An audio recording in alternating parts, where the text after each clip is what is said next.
Olá pessoal, meu nome é Derek Luria Caro, sou integrante do Programa de Educação Tutorial da Engenharia Agrícola na Universidade Federal de Pelotas e hoje vim trazer uma breve aula sobre os pontos máximos e mínimos absolutos de uma função. Bom, o que seriam esses pontos máximos e mínimos absolutos de uma função? São os pontos onde a função atinge o maior valor e o menor valor, certo? Em um intervalo específico. Ao contrário dos máximos e mínimos locais, onde não tinha um intervalo definido, aqui a gente tem um intervalo. Por isso que a gente pode chamá-los de absolutos. O que seriam esses máximos e mínimos? Os máximos e mínimos são pontos de inflexão, onde a função ela para de crescer e começa a decrescer, ou o inverso disso, ela para de decrescer e começa a crescer novamente.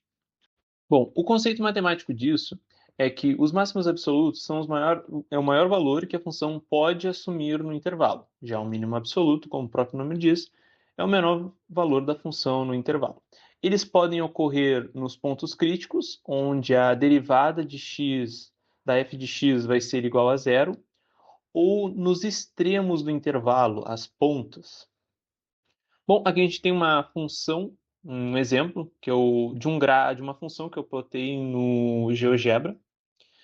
Aqui a gente tem o intervalo dado de -1 e 1.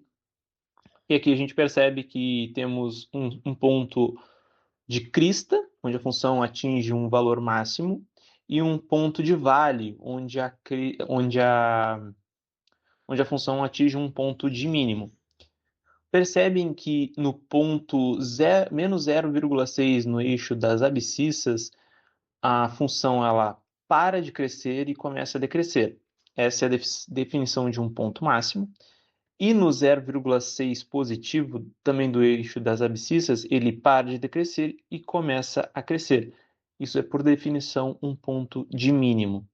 Bom, o passo a passo mais mas recomendado a se seguir para realizar exercícios desses pontos seria primeiro a gente derivar a função e encontrar os pontos onde a derivada da f de x vai ser igual a zero, ou seja, os pontos críticos.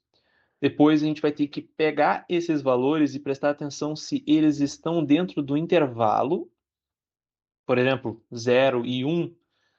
Se a gente tiver um ponto -2 e 1,5, 1,5 ele não está dentro do intervalo e nem o -2, certo? Então, a gente tem que se atentar a isso. Outra coisa, a gente vai comparar os valores, a gente vai pegar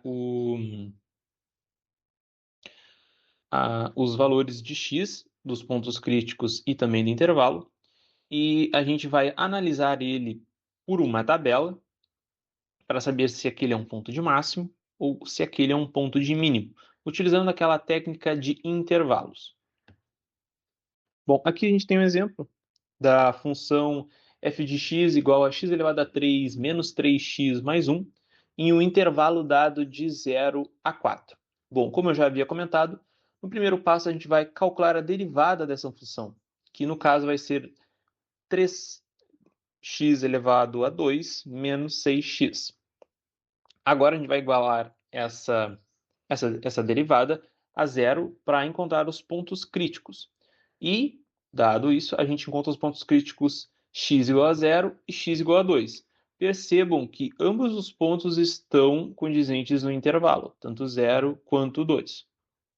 Por isso, para começar a fazer a análise gráfica, a gente vai avaliar esses pontos críticos junto com os extremos. O extremo seria o 0 e o 4, como o 0 já foi achado na derivada, a gente vai fazer a análise deles. Primeiramente, a gente vai colocá-los na função, que no caso é a f de x, x elevado a 3 menos 3x elevado a 2 mais 1, e obter os valores de y. Nesse caso, quando x é igual a zero, a função f vai ter o valor 1, Quando o x for 2, a função vai ter o valor menos 3. E quando o x for 4, ele vai ter a função vai ter o valor de 17. Com isso, vamos fazer os testes dos sinais das derivadas para saber quais são os pontos de máximo e mínimo.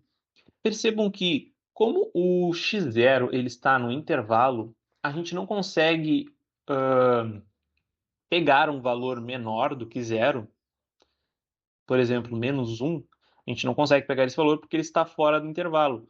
Logo, a gente acaba não conseguindo classificá-lo dentro dos pontos máximos e mínimos absolutos.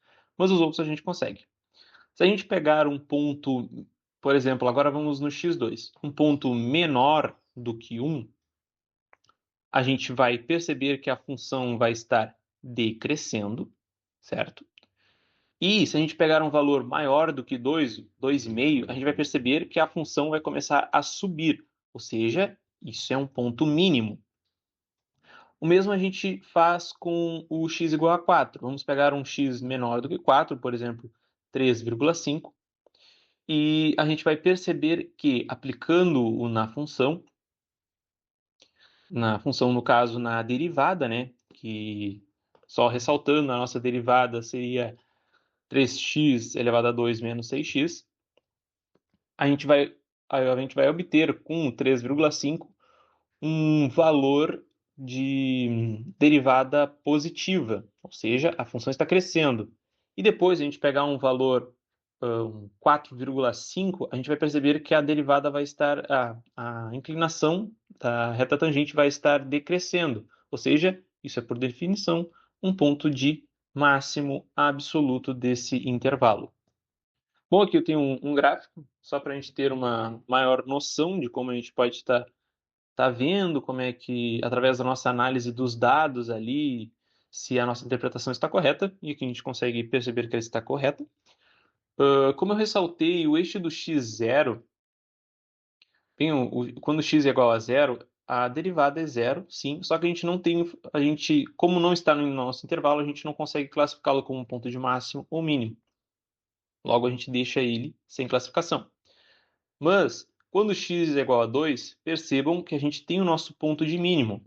Ela está decrescendo e começa a subir. Esse é o nosso ponto de mínimo.